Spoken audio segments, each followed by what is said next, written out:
Hello, everyone. I'm Bo from Brutal Commentary, and today I'm going to be talking about our first fight of UFC Fight Night London, taking place this live Saturday, March 21st. Overall, I think it's going to be a pretty fun card. I will say last week's card definitely set a high bar for this one because I thought last week's card was the best so far this year. But again, we're in March. We have plenty of time to see what's going to be the next best thing.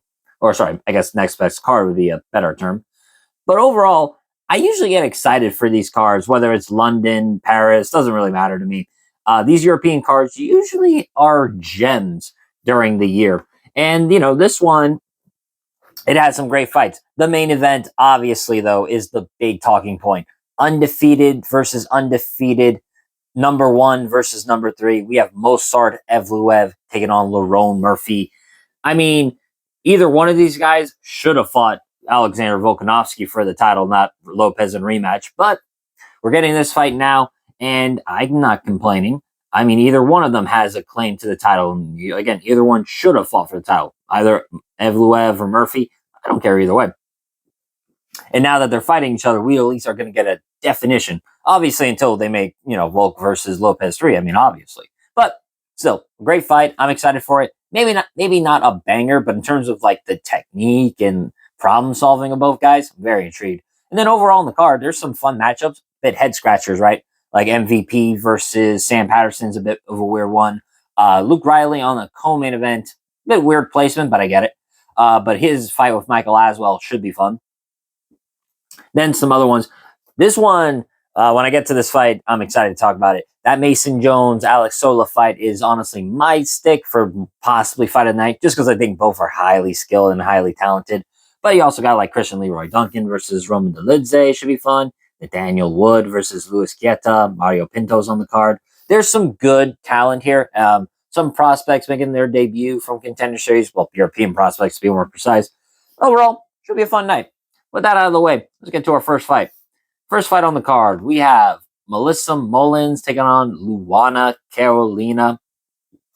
This is going to be a very straightforward fight on paper, and in practice probably will be. You got Mullins, who wants to wrestle and control on the ground, going up against Carolina, who is primarily a striker and is going to want to keep this fight standing.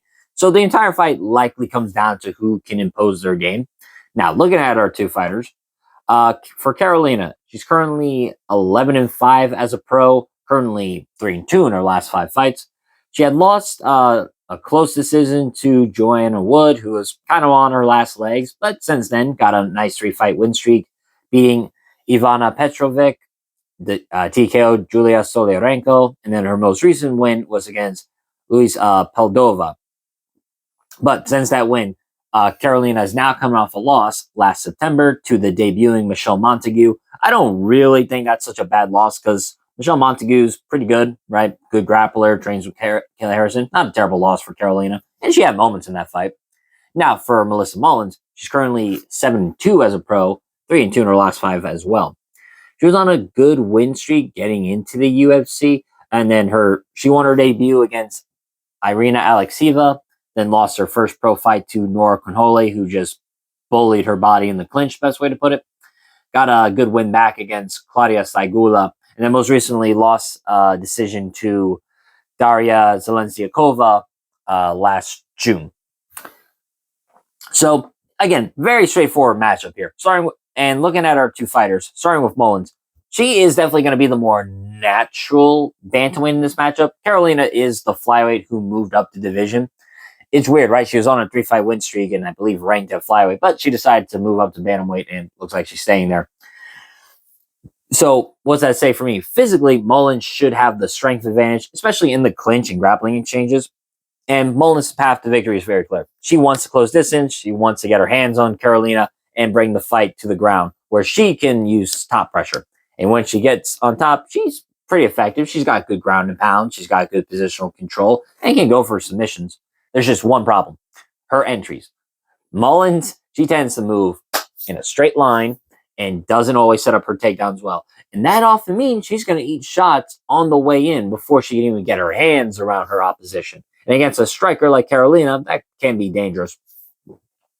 Because looking at Luana Carolina, she is, like I said, primarily striker. She has that herky-jerky style motion where it's a bit hard to read. She uses her length pretty well. At 69-inch reach, she uses it quite effectively. And very, very good at range. I'll say that. I mean, you saw the Michelle Montague fight. She cracked Montague quite a few times. Actually, dropped her in that fight before she ultimately got taken down to the ground again.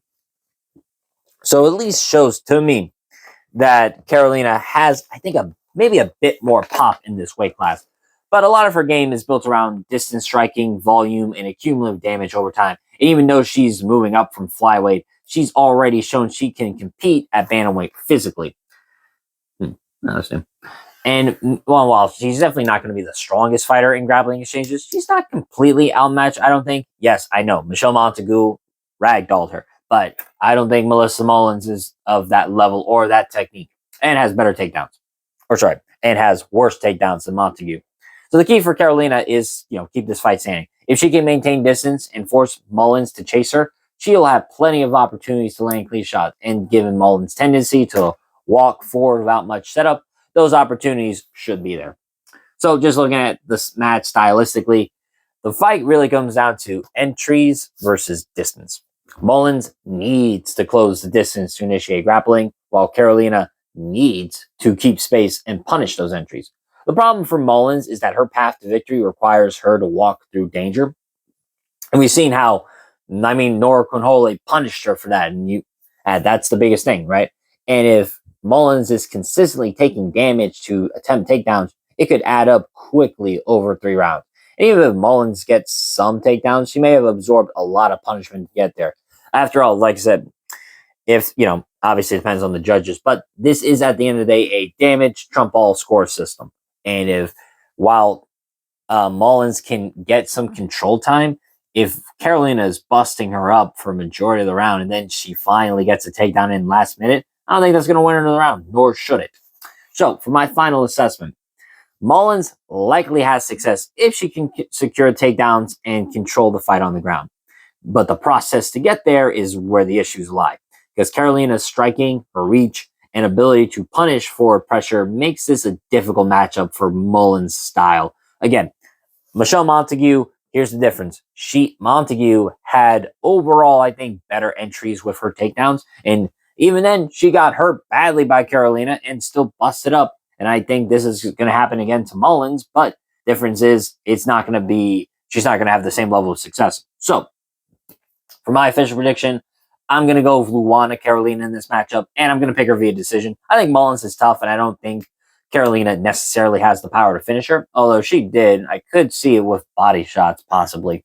But at the end of the day, I think Luana Carolina is going to just gain too many points and win a majority of this fight through her distance striking and ability to punish said entries from Melissa Mullins. But don't be surprised if Mullins has her moments in the grappling thing. But overall, once again, I'm going to pick Luana Carolina, and I'm going to pick her via decision. But with that being said, that has been my breakdown of this matchup. If you enjoyed this video, like, subscribe, leave a comment down below on who you think is going to win. But until then, I've been Bo from Brutal Commentary. I thank you all for listening. And remember, stay calm, stay respectful, and enjoy the violence. I'll see y'all next time.